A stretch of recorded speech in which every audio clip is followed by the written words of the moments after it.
Aktar minn 80% tal-immigranti li ddaħlu f'pajjiżna fl-aħħar sena u li ma kinux fir-responsabilità tagħna ġew irrelokati lejn pajjiżi oħra Ewropej. Ikkonferma dan il-Kummissarju Ewropew għall-Immigrazzjoni u l-Intern Dimitris Avramopoulos f'konferenza tal-aħbarijiet mal-Ministru għall-Intern u s-Sigurtà Nazzjonali Michael Farrugia. Fi żjara li qed jagħmel f'pajjiżna Avramopoulos ikkonferma li 575 mis-687 immigrant ġew irrelokati lejn pajjiżi oħra fosthom dawk li ddaħlu fuq il-bastiment Alan Kurdi. 575 out of 687 forced relocations from Malta have taken place. This is more than 80%.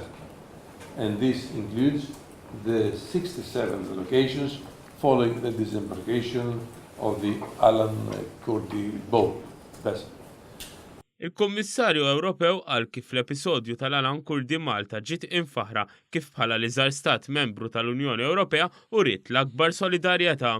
To commend and praise Malta for being the smallest member state with the biggest solidarity and responsibility.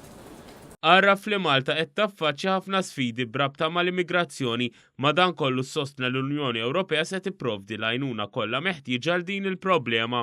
EU funds are of course available to continue to enable the transfer of disembarked persons to other member states. Għal kif fost l-oħrajn il-Kommissjoni Ewropea trid li tibni soluzzjoni fit-tul dwar l-immigrazzjoni.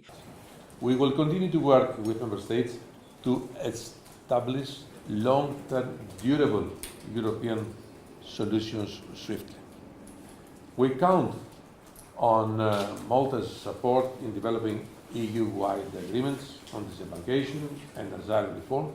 Minnaħat tiegħu il-Ministru Michael Farrugia taħar lill-Kummissarju Ewropew għall-ħidma tiegħu u għall-għajnuna li tal il-pajjiżna f'diversi sitwazzjonijiet għal kif l-istess Kummissarju Ewropew flimkien mal-President tal-Kummissjoni Ewropea Jean-Claude Juncker ħadmu id fit ma' Malta fosthom anke fir-relokazzjoni tal-immigranti.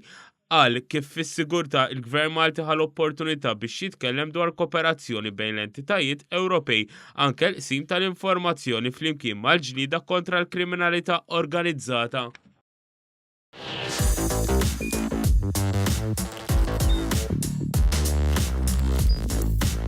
Idħol fuq one.com.mt u hemmhekk tista' tara l-programmi kollha li jxandru fuq One permezz ta' One Play.